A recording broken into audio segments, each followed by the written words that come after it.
Yan guys, kasama natin si Sir Alex Homoro, isang barangay Kagawad po. Kagawad. Yan, si Kagawad. Nung panahon po noong may nangabad na pinasag na bata at pinahas sa ating pinatay nga po. Yun po ay hindi umano ang sabi ko mga dumadaan, may nagpapakita nga daw po dito at lalo nga po ganito medyo maambon. Ay ang sabi nga po nila ay meron na sila nakikita. Pag dumadaan po sila, lalo po medyo maambon, may napapansin po sila na sabi nga po bata po talaga, pero once na sila nakalabas, balikan nila, nawawala na po nila na po nawala po sa kanila. At sabi nga po ng mga motorista natin, meron sila na isakay na bata, pero pagdating na po sa lugar na nawalan yung bata at titingin nga po sa baba, tatanong po sa baba, pero nawawala na po siya.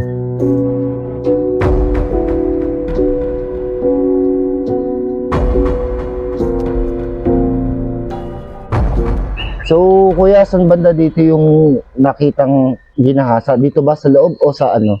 Dito po sa may bandang Sapa, nung time po na yun ay hindi wala pa po itong building na to. At itong bumili ko, kung di po ako nagkakamali, that was 2015 or 2016 pa lang po ito niyo. Pero nung nangyari po, 2011. 2011 po. 2011. Tapos 11 years old din yung bata. Opo. So, yung bangkay niya, tinapon sa sapa, may sapa po ba dito? Opo, meron po. Sa gilid po dito, may Sapa po dyan. At yung pong tricycle po noong yung tricycle po nung yung pong ating nung suspect ay dito po sa lugar na ito, dito mismo pinark. Tapos ang may cruise, no? opo. Diyan po pinark yung tricycle noon. Sa investigasyon po ng pulis, ay dito po pinark yung tricycle. Tapos tinabunan po ng mga dahon at saka sanga ng punong kahoy. And then ang sabi po, pwede po natin puntahan. Tara po.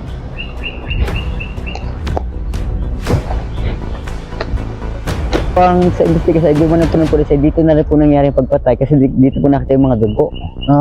Dito na rin mismo namatay. Opo. Talagang pinatay talaga siya. Opo, at Intensyon, no? at yun nga po ang nangyari po sa mga ulo, mga sa ulo. Baka mo. Medyo madilim lang po itong Sapa. Pero kung araw po, makita po natin. Dito mismo. Opo, sa may puno po ng, ayun po, yun po yung puno malaki na yun. Hindi lang po natin medyo may galayuan. Ay, di mo na po, doon po nakita yung bangkay ng bata. Doon po sa kabilang puno na yun. Sa may puno po. Anong niya? Talagang duguan, no?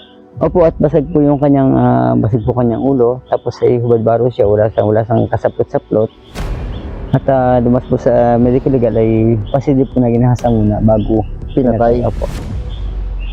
Marami po ditong mga kababalagan nangyayari, pero ang sabi nga po ay nandiyan niya po sabi manggagalaw. Lalo po sa bundok. Nakararas po ko ng ganon na namamahinga ka lang.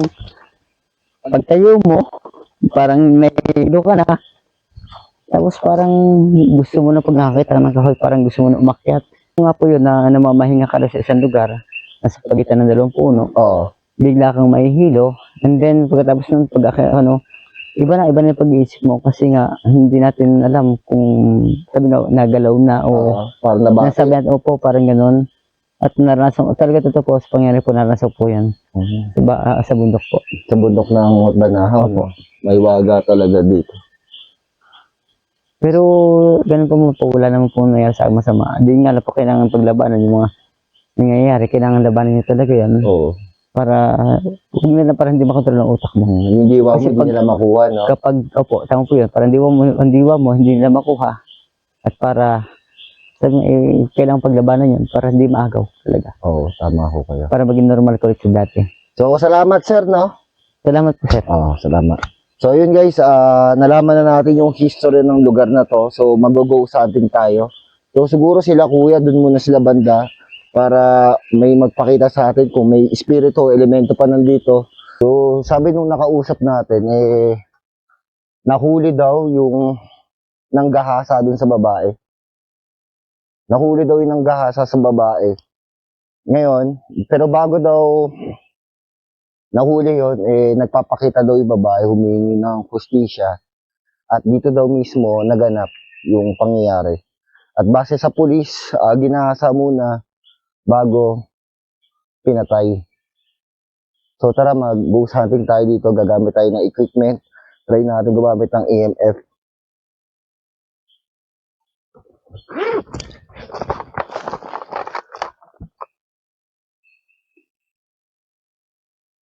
So yun guys, ito, nag-ready na tayo ng EMF tsaka ng spirit ball. So kung mayroon pang espiritu dito, pwede mo bang pailawin tong spirit ball natin? So yun guys, umiilaw pa yung spirit ball natin.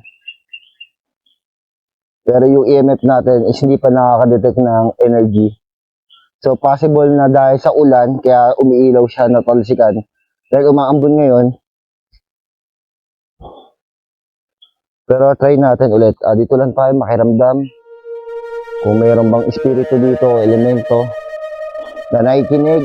Nandito po ako para mag-imbestiga kung mayroon pang katulad nyo na naninirahan dito.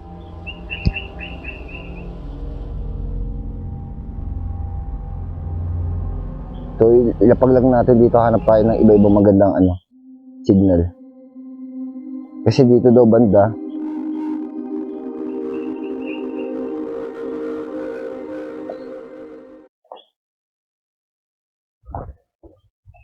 tingnan natin itong loob na to. So yun guys, tingnan natin itong CR. Kung magpipindot ba yung EMF natin.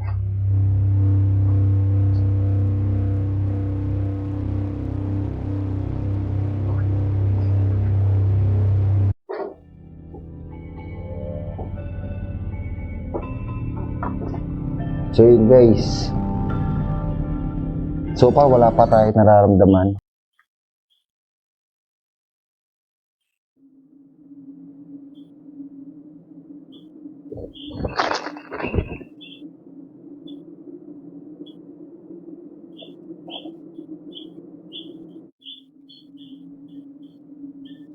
So, yan. May cross nga dito. Yung sa punong to.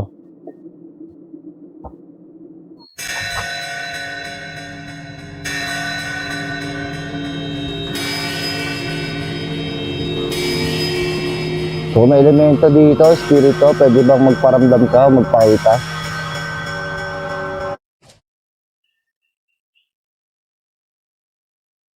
Nandito tayo sa paanan ng Mount Banahaw.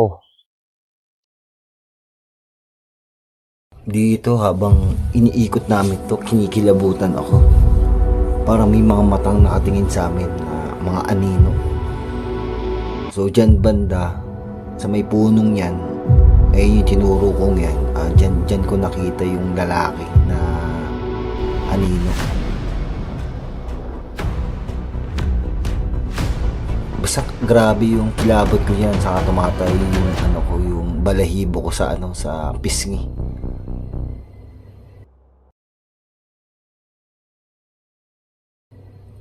So ayun na nga, diyan ko na talaga siya nakita.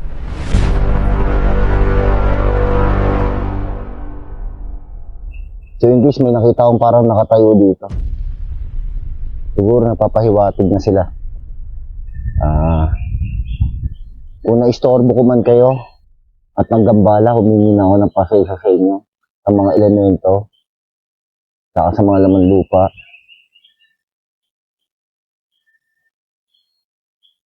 Humingi ng pasensya, pero meron talaga ako nakita dito habang nagsasalita ako. Hindi siya espiritu. Isang malaking tao dito. Isang malaking tao na nakaupo na nakatingin sa akin. So try natin. Try natin na maglagay ng spirit ball. Try natin maglagay ng spirit ball. Kasi meron ako naramdaman ng kakaiba dito sa punong to.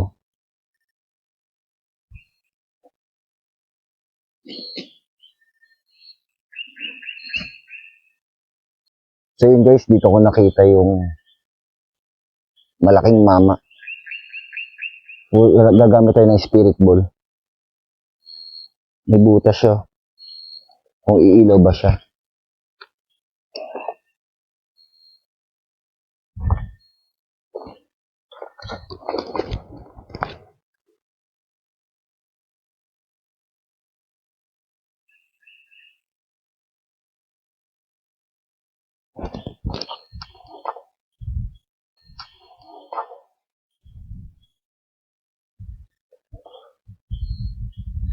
So yung nakatira dito, pasensya na nagbablog ako dito. Nag-explore ako sa lugar mo. Gusto ko lang malaman yung misteryo sa lugar na to. Kung gusto mong umalis na kami, pailawin mo yung spirit ball. Pero kung hindi pa, hayaan mo muna ako mag-ikot-ikot dito. Kung gusto mo na ako umalis, pailawin mo yung spirit ball. Pero kung okay lang sa'yo at nararamdaman mo naman na ang intention ko, hayaan mo lang ako muna mag-explore dito. Kahit ilang minuto lang po. So, salamat na pinaunlakan mo muna ako mag-explore. Dahil hindi ko pa napupuntahan yung doon banda. Pero talaga dito sa puno to, dito kasi nakita nakatayo.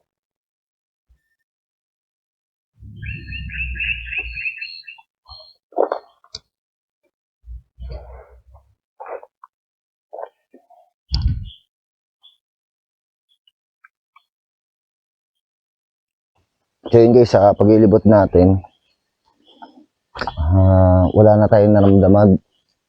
Bagkos yung kanina lang na parang meron tayong naaninag. Siguro, naaninag ko lang yun.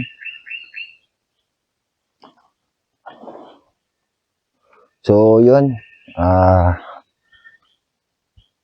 so yun guys, hanggang dito na lang yung pag-explore natin sa lugar na to. At least, na-solve yung problem dito, yung nagpapakita na bata na multo, nung taon na rin yun, nahuli yung criminal at nagkaroon ng justice. Kaya hindi na nagpapakita yung multong bata.